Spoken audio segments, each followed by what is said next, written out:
Hello NEET aspirants, स्वागत है आप सभी का हमारे इस चैनल पर। इस वीडियो में हम बात करेंगे क्राइजोफाइट्स के बारे में। Class 11th NCERT chapter number 2 biological classification में दिया हुआ यह टॉपिक, जिसको हम डायटम्स के नाम से भी पढ़ते हैं, इस टॉपिक को हम इस वीडियो में, शॉर्ट वीडियो में बहुत ही आसानी से समझेंगे, सारी डिटेल कवर करेंगे, पूरी एनसीईआरटी की लाइन कवर करेंगे और नीट में इससे इस साल एक क्वेश्चन आने की प्रोबेबिलिटी है, इसलिए हम इस टॉपिक को बहुत ध्यान से समझेंगे। सबसे पहला पॉइंट जो इस टॉपिक में है, it includes diatoms and golden algae, जिसे हम डेस्मिड भी कहते हैं। गोल्डन कलर की एल्गी होती हैं और डायटम्स के बारे में तो जानते ही हैं।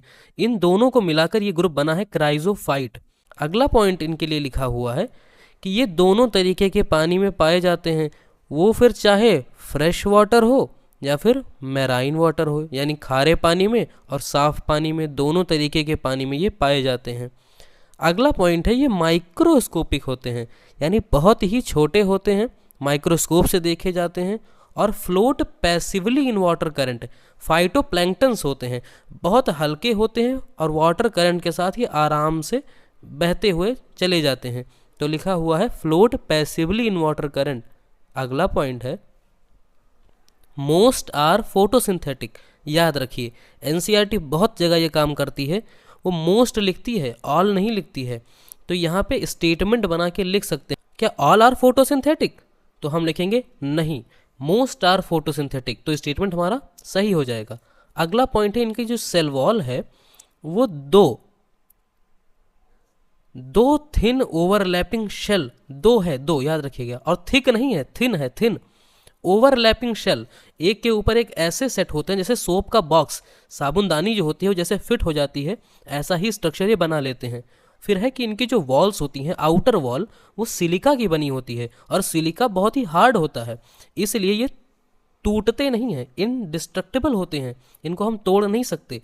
इसीलिए ये बहुत साल तक ना किसी एंजाइम का इन पर असर होता है, ना ही किसी केमिकल का असर होता है। जैसे स्पोरोपोलेनिन होता है, ऐसे ही ये भी रेजिस्टेंट रहते हैं। तो ये बहुत समय तक, बिलियंस ऑफ ईयर तक जब ये वहाँ पड़े रहते हैं तो ये डायटोमेशियस अर्थ बना लेते हैं। डायटोमेशियस अर्थ, उस अर्थ को हम कहते हैं डायटम्स की भूमि, यानी कि ये वहाँ ऐसे इकट्ठा हो जाते हैं जैसे पूरी ज़मीन यही घेर लेते हैं, तो हम उसको कहते हैं डायटोमेशियस अर्थ। अगला पॉइंट है, ये असर्शन रीजन में आ सकता है कि बीइंग ग्रिटी नेचर होने के कारण, एक खुरदुरा नेचर होने के कारण, हम इनका इस्तेमाल पॉलिशिंग में, फिल्ट्रेशन ऑफ ऑयल और सिरप में करते हैं।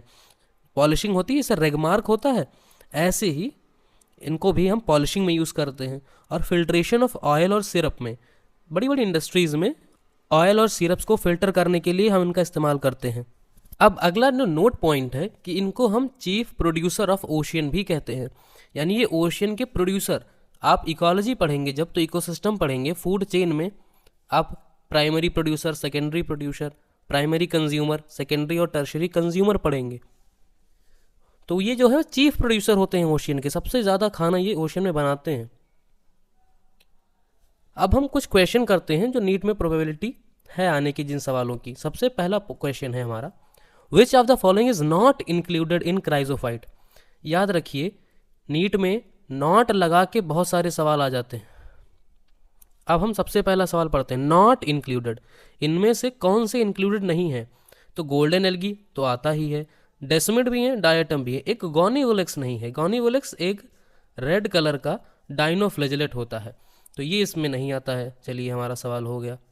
अब हम करते हैं अगला क्वेश्चन। ये असर्शन रीजन है कि diatoms are gritty in nature, यानी डायटम्स नेचर में खुरदुरे होते हैं, और रीजन है diatoms are used in filtration of oil and syrups, कि डायटम्स का यूज होता है फिल्ट्रेशन ऑफ ऑयल में।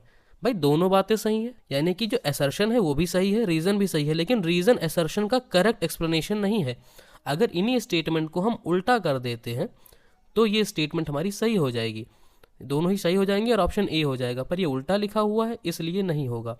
तो ये वीडियो हम यही ख़त्म करते हैं। हमने आपके लिए दो अच्छे सवाल भी सेलेक्ट किए, इनमें से एक जो है वो आपको आ जाएगा नीट 2025 में, अगर आना होगा तो। ये टॉपिक यहीं ख़त्म होता है, मिलते हैं आपसे अगली वीडियो में, तब तक के लिए keep reading, keep writing, keep hustling. Thank you.